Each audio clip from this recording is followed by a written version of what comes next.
What's going on, everybody? K to the 2 here with TBU playoffs round 1. This week we are going up against Potato Jim. We did just face him last week. Well, not last week because it's been 2 weeks since the end of the season. But we do play Jim this week for the playoffs, a rematch. And last game we pretty much just threw the match so we could have this rematch. So putting all our eggs in one basket, if we lose, that would be pretty embarrassing because we decided to throw in the first place, and if we lose after throwing, that would be really embarrassing. So I'm coming out with all of my things on the line, all my eggs in a basket, whatever you want to call it, because I have nothing to lose at this point. It's playoffs. It's time to just go. There's no set hiding anymore. There's no man, let's not reveal a move that I want to show for the playoffs. I like my Slow King. It's dual screens. Like, what the hell? You never see that shit. But like, we're gonna get into it anyway. So we have our 6 months here, and Jim has his 6. Let's go ahead and get right into what I decided to bring. If you guys want to know exactly what I brought, there will be a Pokepaste down in the description below, revealing exactly all the sets, all their EVs, all their moves, whatnot, and whatnot. So that's gonna be what I have going on. So first off, right off the bat, I'm starting this with a Scarf Sylveon. Scarf Sylveon is my baby. And I looked at the matchup and I was like, that looks really good, because Scarf Sylveon typically doesn't outspeed Mega Absol, which is a base 115 mon. However, because I do have Lando Y and a really big speed gap between Mega Arrow and Lando Y, I know that Mega Absol will be creeping down to that Lando in order for my Sylveon to be able to outpace that. So Sylveon will be able to outpace the Mega Absol, and I can fire off a huge Hyper Voice and kill it right away. If I need to against the Skarm, it doesn't really matter. I have multiple switch-ins on my team to it.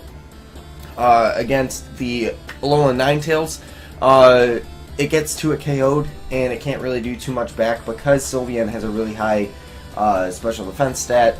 Victini's a threat. I have Shadow Ball for it. If it is Scarfed, then it kind of sucks, but if it isn't Scarf, if it is like E-Belt or something, then I can fire off a couple of Shadow Balls and kill it. That way, Jolteon, I should be outspeeding unless he's a weird set. So typically it gets blown back by Hyper Voice, and against Garchomp, I made sure that it gets blown back by Hyper Voice, and Garchomp is one of the main things that the Sylveon is here for. The other one is Heracross, which didn't come.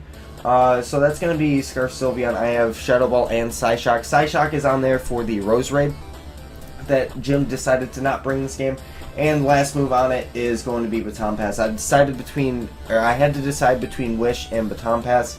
I decided Baton Pass because as soon as he finds out that that I am Scarfed, he does have the Skarm that he can go into. So that's going to be potential thing that he could do, and I don't want to get locked into Hyper Voice when I can get a good momentum switch going out into Heatran, which is also Scarfed. I'll get to that in a bit.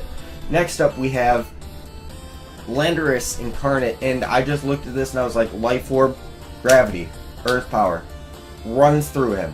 Now I also have Rock Polish on this set. Rock Polish is to outspeed things like Scarf anything, even Scarf Jolteon, I'm pretty sure I outspeed. I just outspeed everything that he could potentially even have, so that's good. The only thing that I'm potentially fearing at that point would be Ice Shard from Alolan Ninetales, which would be really very unfortunate, but I can always scout for it because I do have Slowking, I do have Heatran, and I also have the Lucario, so I have brought my 3 ice resists. 2 of them are freeze dry resists, so I'm feeling fairly confident. And I decided, for last move, to go with the Sludge Wave because it was my best way of being able to still deal with Comfey, because Comfey is kind of a threat to this team. And I decided between that and Psychic, and I'm glad that I went with Sludge Wave. Mostly because he didn't bring the thing that Psychic would be even good for, so it wouldn't have mattered in the first place.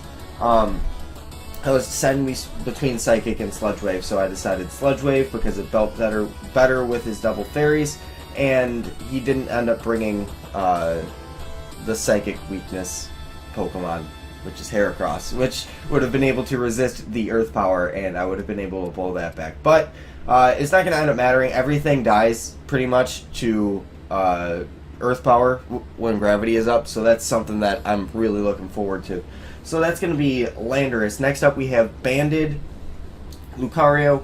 If you watched the match last game against Jim, it's the same set. I just switched out EQ for Ice Punch. I don't even think I revealed that I had EQ on that set.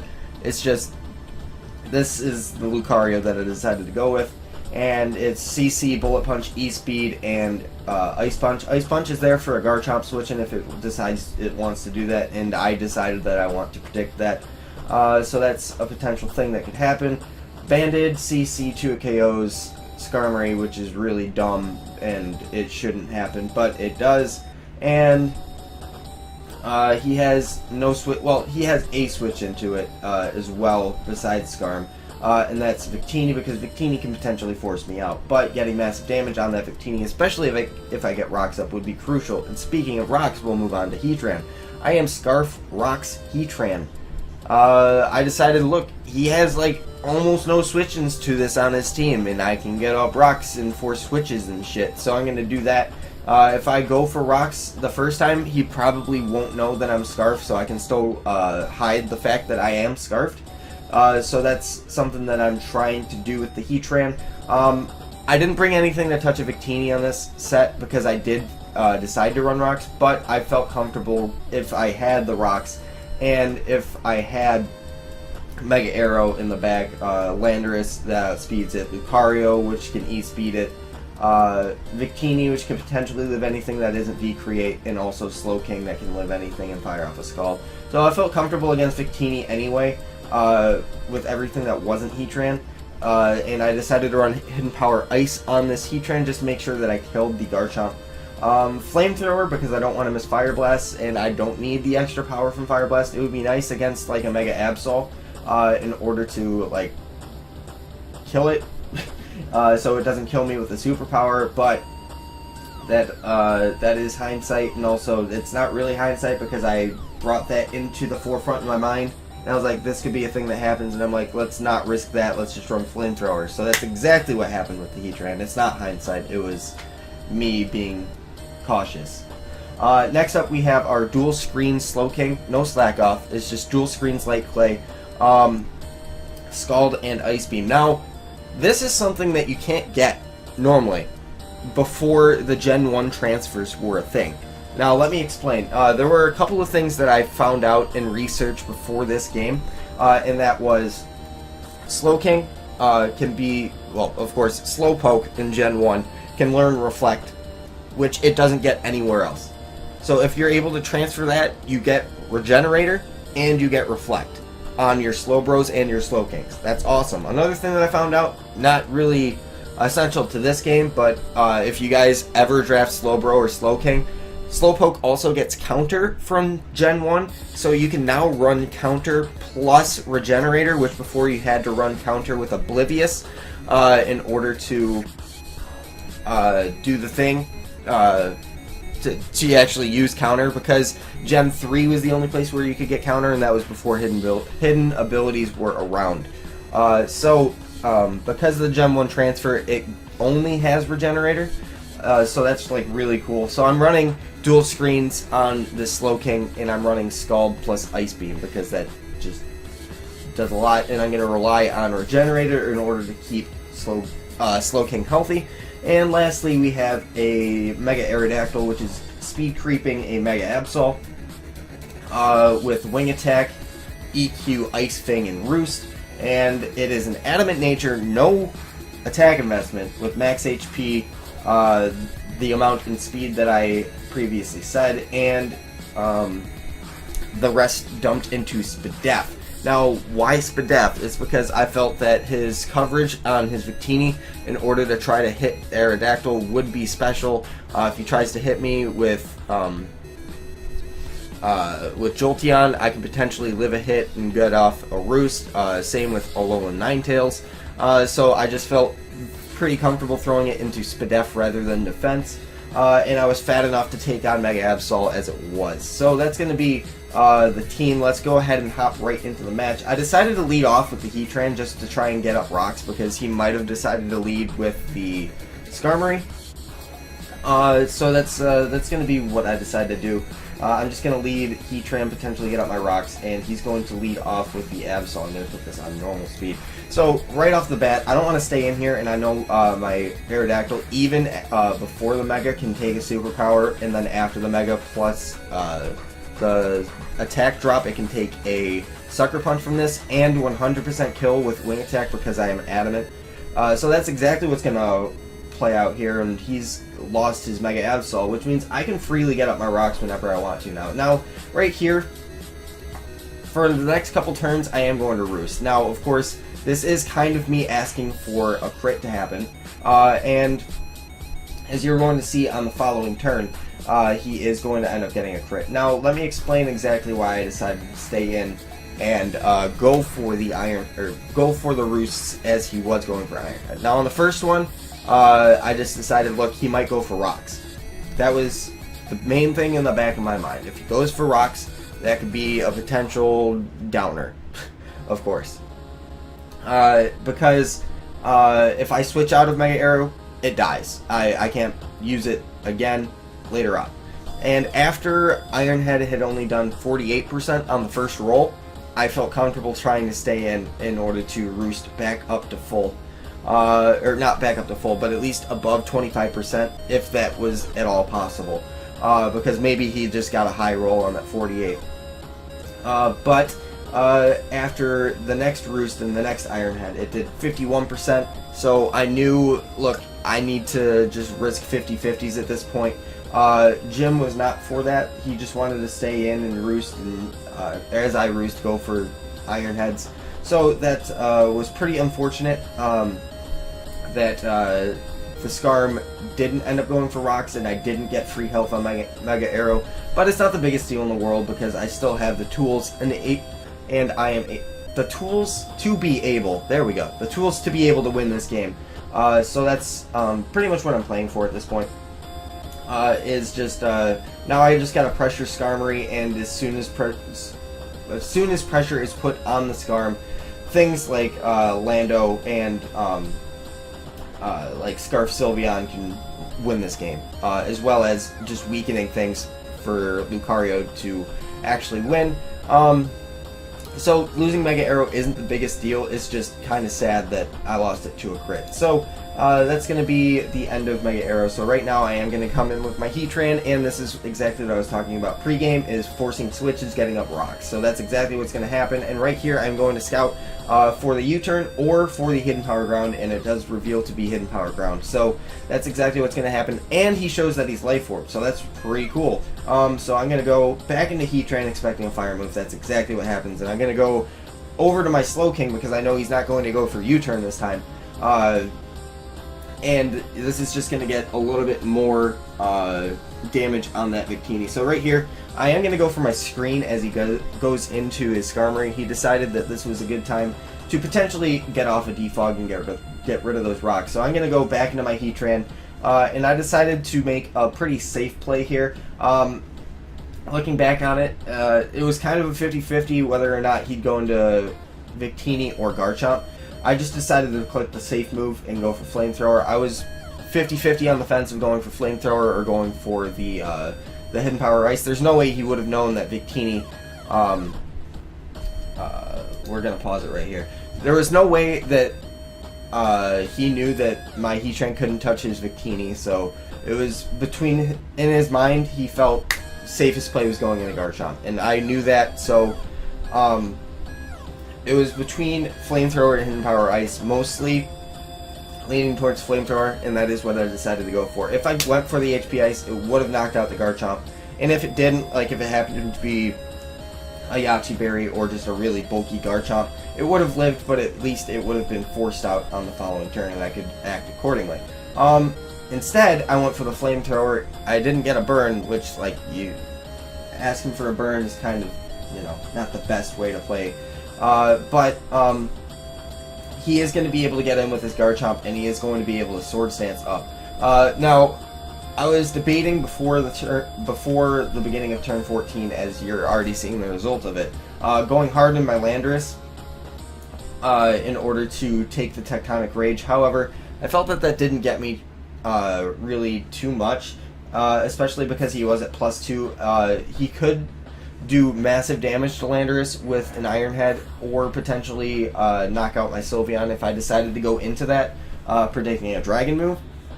As it turned out, he didn't have a Dragon move, so I did end up making the correct play in sacking my Slowking. If he decided to not go for a Z move, I had a chance to live anything else that he could have gone for. So I decided to go for the Ice Beam in order to try and knock it out, but he does use his Tectonic Rage, and I am going to be able to come in with my Heatran to force this out.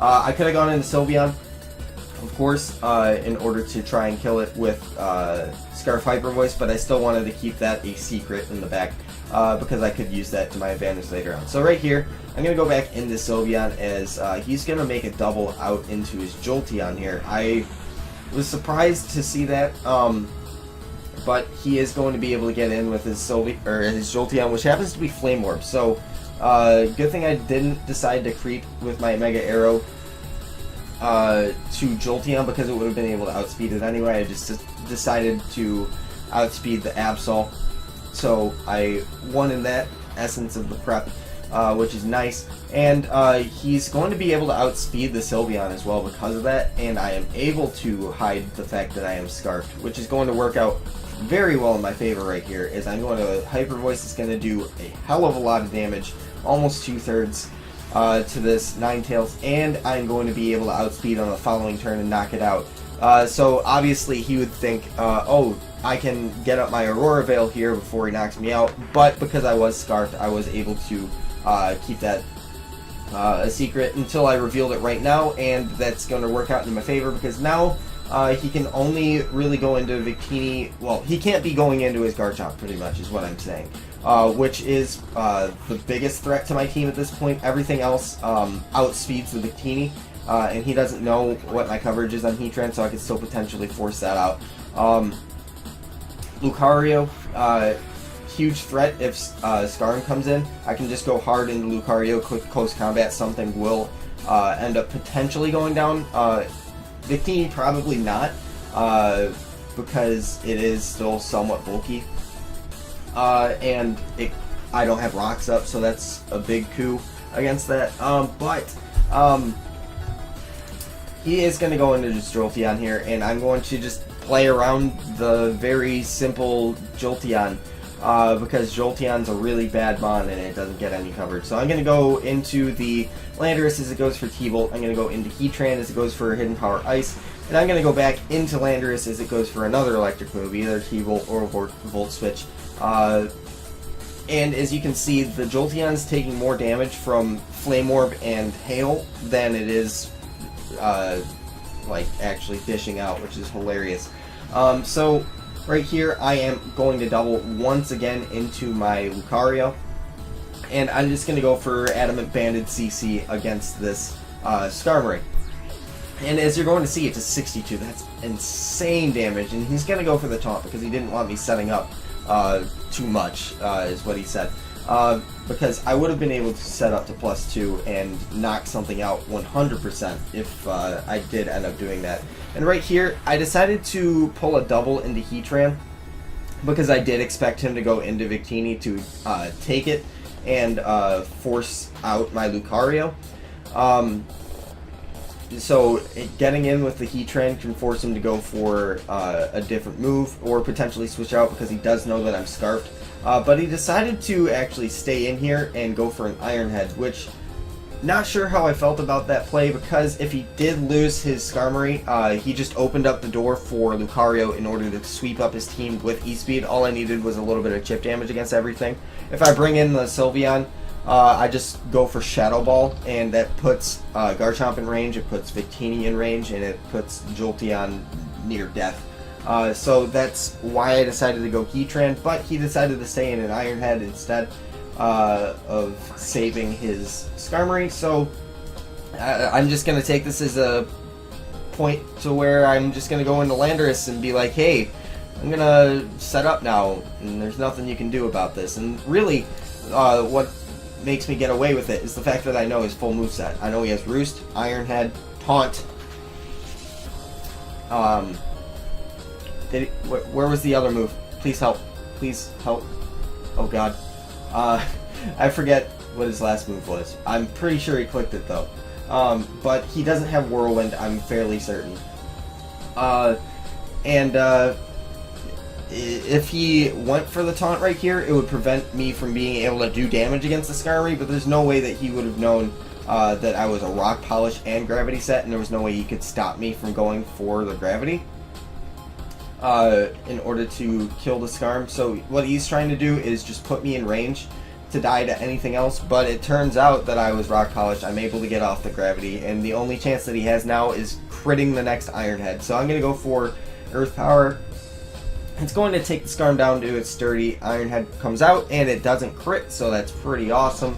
And we're going to be able to sweep up the rest of his team because nothing's going to be able to live in Earth Power. So Lando I coming out huge here with a sweep. If I wasn't able to pull off that sweep, would have been a much tighter, much more difficult win to pull out because I have 3 Choice Mons in the back, and every move that I have to click counts pretty much, but I pull it out. We win 4-0, much closer than the score indicates though, so huge props to Jim. Pressured me early on very well,